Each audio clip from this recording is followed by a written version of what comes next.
ओम श्री गणेशाय नमः। दोस्तों, तिलकुट चौथ हिंदुओं का प्रसिद्ध त्योहार है। इसे सकट चौथ और संकट चौथ व्रत के नाम से भी जाना जाता है। दोस्तों, सकट चौथ का व्रत हर वर्ष माघ मास के कृष्ण पक्ष की चतुर्थी तिथि के दिन रखा जाता है। इस व्रत में चंद्रमा को अर्घ्य देने का विशेष महत्व है। सकट चौथ के व्रत का पारण रात को चंद्रमा को अर्घ्य देने के बाद ही किया जाता है और यह व्रत भगवान गणेश को समर्पित होता है। और इस बार साल 2024 में 29 जनवरी को संकष्टी चतुर्थी का व्रत मनाया जाएगा। दोस्तों, धार्मिक मान्यताओं अनुसार सकट चौथ यानी तिलकुट चौथ का व्रत रखने से बच्चों को लंबी आयु और अच्छे स्वास्थ्य की प्राप्त होती है। और इस दिन भगवान गणेश को तिल के लड्डू का भोग लगाया जाता है, जिस वजह से ही इसका एक नाम तिल चौथ पड़ा। दोस्तों, इस दिन गणेश भगवान के साथ ही चौथ की पूजा भी की जाती है और व्रत रखा जाता है और गणेश भगवान और चौथ माता की कथा पढ़ी और सुनी जाती है। दोस्तों, इस व्रत में चंद्रमा को अर्घ्य देने से सभी प्रकार के संकट दूर हो जाते हैं। विघ्नहर्ता भगवान गणेश अपने भक्तों के सभी संकट दूर करते हैं और उनकी सभी मनोकामनाएं पूर्ण करते हैं।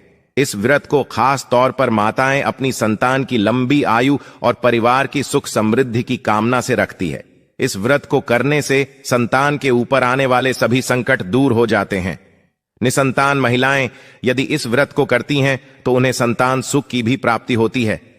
दोस्तों, अगर आप भी अपने जीवन में महादेव और गणेश भगवान की कृपा पाना चाहते हैं तो इस वीडियो को लाइक करके कमेंट में हर हर महादेव ओम श्री गणेशाय नमः लिखना ना भूलें। दोस्तों, सकट चौथ के दिन सुबह स्नान करके ध्यान करके भगवान गणेश जी का पूजन किया जाता है। फिर दिन भर व्रत रखा जाता है और शाम को सूर्यास्त के समय स्नान करके एक बार फिर से स्वच्छ वस्त्र धारण किए जाते हैं।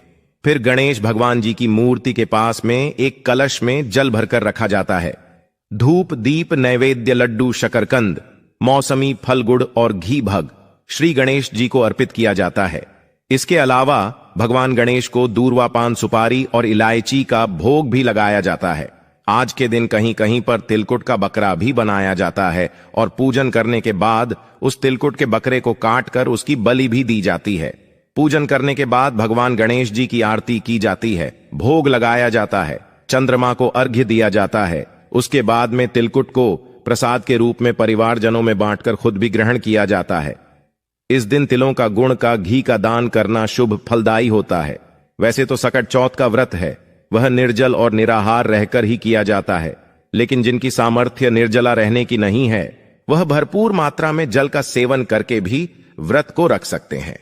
और शाम की पूजा करने और चंद्रमा को अर्घ्य देने के बाद मूंगफली का या साबूदाने का सेवन किया जा सकता है। हो सके तो केवल मीठा फलाहार करें। अगर ऐसा करना भी संभव न हो तो फिर सेंधा नमक का सेवन भी आप कर सकते हैं। आज के दिन भगवान श्री गणेश जी के साथ ही पूरे शिव परिवार की पूजा भी करनी चाहिए। ऐसा करने से भगवान भोलेनाथ का आशीर्वाद भी प्राप्त होता है। इस दिन भूलकर भी काले या फिर भूरे रंग के वस्त्रों का प्रयोग नहीं करना चाहिए। पूजा में लाल पीले या हरे रंग के वस्त्रों का प्रयोग करके पूजा करना या व्रत रखना शुभ फलदायी होता है। ऐसे लोग जिन्हें मांस तनाव बहुत ज्यादा रहता होगा उन लोगों को रात को चंद्र देवता को अर्घ भी देना चाहिए। यदि संभव हो तो उपवास भी रखना चाहिए। दोस्तों, चतुर्थी तिथि प्रारंभ होगी 29 जनवरी सोमवार की सुबह 6 बजे से और समाप्त होगी 30 जनवरी मंगलवार की सुबह 8:54 पर। इस दिन सूर्योदय होगा सुबह 7 बजे और सूर्यास्त होगा शाम 6:07 पर। ब्रह्म मुहूर्त का समय रहेगा सुबह 5:35 से 6:02 तक और अभिजीत मुहूर्त रहेगा दोपहर 12 बजे से 1 बजे तक। आज के दिन दोपहर के समय में भी गणेश भगवान की पूजा की जाती है, तो अभिजीत मुहूर्त बहुत ही उत्तम मुहूर्त रहता है। भगवान गणेश जी की पूजा करने के लिए अमृत काल का समय सुबह 11 बजे से 1:32 तक अर्घ दे सकते हैं, अपना उपवास खोल सकते हैं। राहुकाल जो कि अशुभ मुहूर्त माना जाता है सुबह 7:30 से 9 बजे तक रहेगा। इस समय यदि आप कोई नया काम शुरू करना चाहते हो तो उसका त्याग करें। राहुकाल का समय बीतने के बाद यदि आपको कोई काम शुरू करना चाहिए, नहीं तो राहुकाल का समय प्रारंभ होने से पहले भी आप कर सकते हैं। और रात के समय यदि चंद्र दर्शन न हो पाए, आसमान में कोहरा हो, किसी कारण से आप चंद्रमा को न देख पाएं, तो ऐसे में आप क्या करेंगे? यह भी जान लीजिए। ऐसे में आप रात के समय पूर्व दिशा की ओर मुंह करके चंद्र देवता का ध्यान करते हुए चंद्र देवता को अर्घ्य दे सकते हैं, पूजा कर सकते हैं। और इसके अलावा आप भगवान शिव के मस्तक पर विराजमान चंद्रमा को देखते हुए भी चंद्रमा को अर्घ्य दे सकते हैं। वहीं दोस्तों, इस दिन सभी लोगों को सकट चौथ के व्रत कथा जरूर सुननी चाहिए, जिसको सुनने मात्र से आपकी सभी परेशानियां पल भर में दूर हो जाएंगी। कथा। मां पार्वती एक बार स्नान करने गई। स्नान घर के बाहर उन्होंने अपने पुत्र गणेश जी को काट कर दिया और उन्हें रखवाली का आदेश देते हुए कहा कि जब तक मैं स्नान कर खुद बाहर न किसी को भीतर आने की इजाजत मत देना। गणेश जी अपनी मां की बात मानते हुए बाहर पहरा देने लगे। उसी समय भगवान शिव माता पार्वती से मिलने आए, लेकिन गणेश भगवान ने उन्हें दरवाजे पर ही कुछ देर रुकने के लिए कहा। भगवान शिव ने इस बात से बेहद आहत और अपमानित महसूस किया। गुस्से में उन्होंने गणेश भगवान पर त्रिशूल का वार किया, जिससे उनकी गर्दन दूर जा गिरी। स्नान घर के बाहर शोरगुल सुनकर जब माता पार्वती बाहर आई तो देखा कि गणेश जी की गर्दन कटी हुई है। यह देखकर वो रोने लगी और उन्होंने शिवजी से कहा कि गणेश जी के प्राण फिर से वापस कर दें। इस पर शिवजी ने एक हाथी का सिर लेकर गणेश जी को लगा दिया। इस तरह से गणेश भगवान को दूसरा जीवन मिला।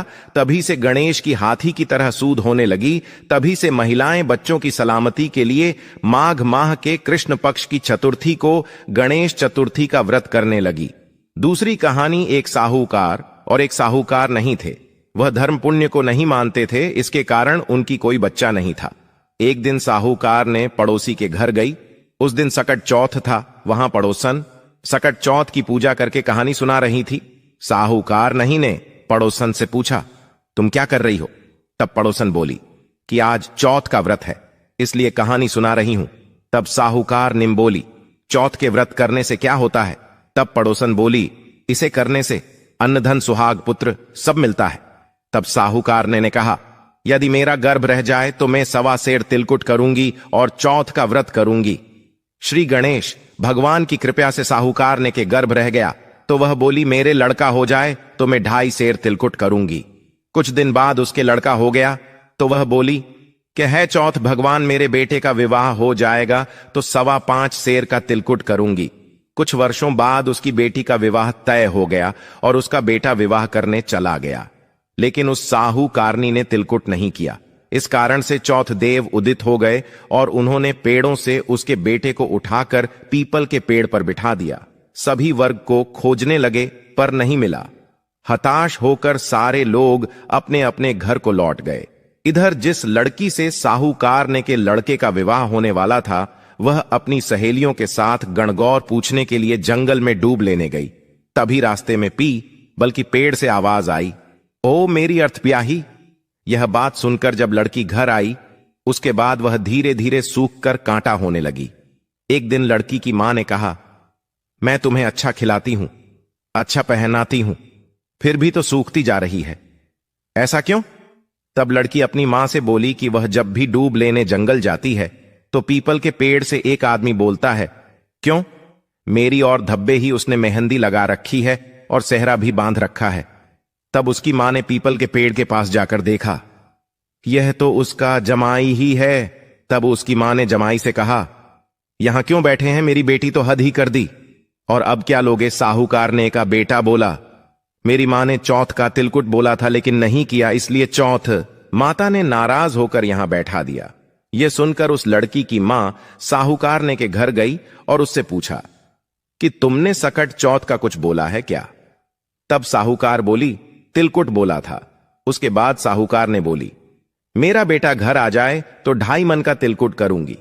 इससे श्री गणेश भगवान प्रसन्न हो गए और उसके बेटे को फेरों में लाकर बैठा दिया।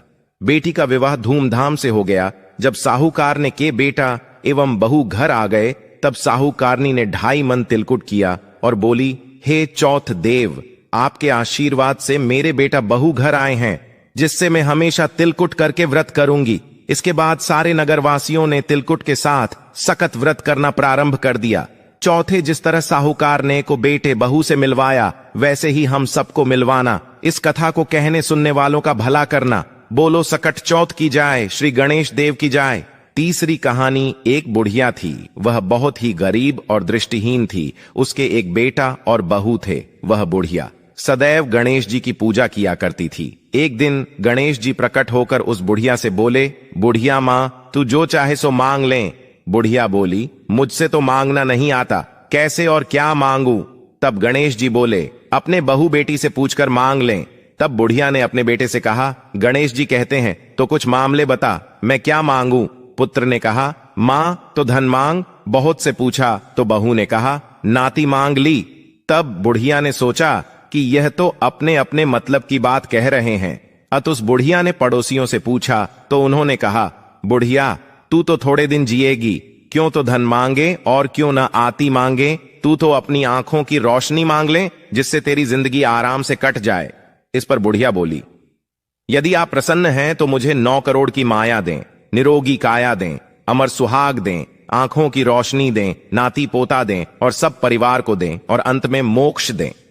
यह सुनकर तब गणेश जी बोले, बुढ़िया मां, तुमने तो हमें ठग लिया। फिर भी जो तूने मांगा है वचन के अनुसार सब तुझे मिलेगा। और यह कहकर गणेश जी अंतर्धान हो गए। उधर बुढ़िया मां ने जो कुछ मांगा वह सब कुछ मिल गया है। गणेश जी महाराज, जैसे तुमने उस बुढ़िया मां को सब कुछ दिया वैसे ही सबको देना। तो दोस्तों, उम्मीद करते हैं कि वीडियो से आपको लाभ अवश्य होगा। अगर वीडियो आपको अच्छी लगी हो तो लाइक कर दीजिए और ज्यादा से ज्यादा इस वीडियो को अपने फैमिली फ्रेंड के साथ शेयर कीजिए। चैनल को सब्सक्राइब कर लीजिएगा, बेल बटन को प्रेस कर लीजिए।